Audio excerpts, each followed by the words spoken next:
Good morning again. We got so much to do and it is such a dreary morning out here. We're supposed to get like over half an inch of rain this morning. This kind of sucks. So I'm not sure what we're going to do. Is this going to be a raised bed video? Is it going to be a gardening vlog? Is it going to be something else or just a combination of multiple things? Are we even going to have enough content to finish today? Well, it is day 2 and then actually night 2. So Natalie got her a nice little Catalay orchid. Very pretty, orange with a little red in the middle there. And we got 3 planters. Like, I think 2 of them are 36 inches or 32 or 34. The other one's a little bit longer. You know, with some garden soil, local garden soil compost mix. Ready to put some small flowers in. And Natalie got a really pretty 2 roses, but that's one of them right there. That's a 11-piece rose and it's already a little bit old, but look at that. Like a pinkish, purplish, reddish outside with a nice yellow like front. I also noticed our asparagus, our new seedlings, our seeds that we planted up. That's a maple there. Have started sprouting. Check that out. They just like sprouted overnight. So check this out. These are like all kinds of roses that Natalie's bought over the last month or 2. Piles and piles to add on to what she already has. And this one here is fixing to bloom. And these petunias that the dogs messed up the other day, starting to rebloom. So they're like kind of like a white on the outside and purple on the inside flower. Very pretty on this video. Seems like we haven't really gotten much done every day. I did manage to get a bag of raw, dry peanuts, and I asked somebody that was getting a bushel of them, I said, you know, what kind are they? Are they the Virginia Jumbo or are they like the smaller ones? And looking at them here, they're definitely like the Virginia peanuts. And if they don't, I was wondering if they didn't have like a growth inhibitor on them, because these are made for markets. You know, you can give them to animals, you can boil them, which is what's most common in the South here, boiled peanuts. So instead of just giving me a handful, they gave me like a 4 or 5 pound bag full of them. So I think we're going to try to plant some of these and see if they grow. 3 of this video, and we got 5 more blueberries, 2 more tea trees, and Natalie's got another sort of a painted style rose. It's like one of our perennial peanuts is starting to bloom. So we were just checking out some potential designs to plant these or whatever. So I think this longer one we're going to put the snapdragons in. They're not looking very good right now. Hopefully when we pot them up and get them in some water and shade for a day or 2, hopefully they'll perk up. All right, and we got one done. All right, we got the second pot done. 2 Gerber daisies and a Shasta daisy. It looks kind of sad right now. Hopefully when we get some water in it and it'll perk up. We got the snapdragons in. All we need to do is water them with some rainwater. All right, let's make these guys happy here.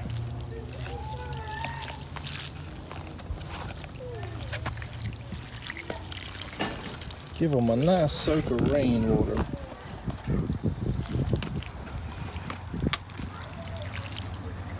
I probably need to do some test plantings of these Virginia Jumbo peanuts. Just a handful, maybe in some pots, maybe put a few in the ground just to see if they're going to sprout. And we put about 8 or so in this pot, this little 1 gallon pot, and we got bottom water in it for maybe a night or so. Hey.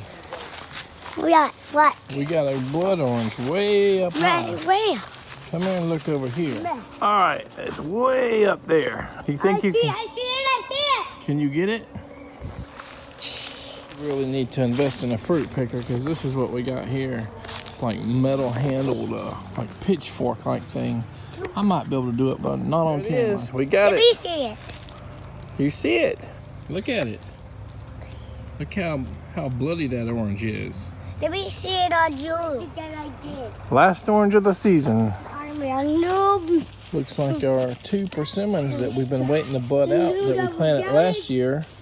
Starting to bud out. There, as you can see, he's also budding out. Also, check out how vibrant this Lila avocado is doing in this raised bed. Look how green and vibrant all the new leaves we decided not to fertilize it and let it kind of get these small amounts of nutrients over time as everything composts down, and just let that feed the tree. So it looks like it's already paying off. It's looking so good.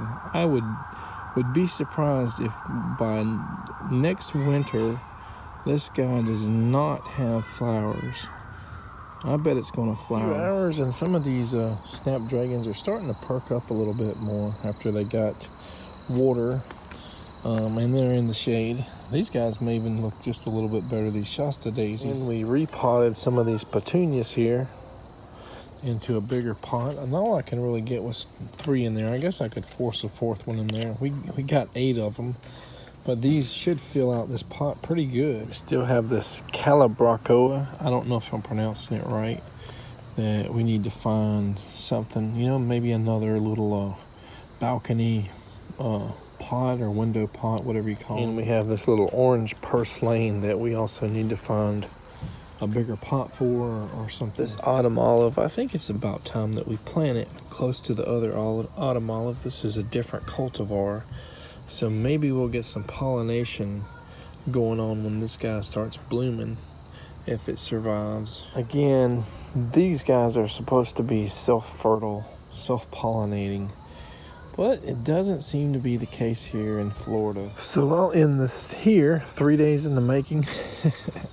I feel like I'm disappointing people by not just doing like a morning garden vlog in most cases, and just having something productive and significant as far as topic and planting, experimenting, trying things that are exciting.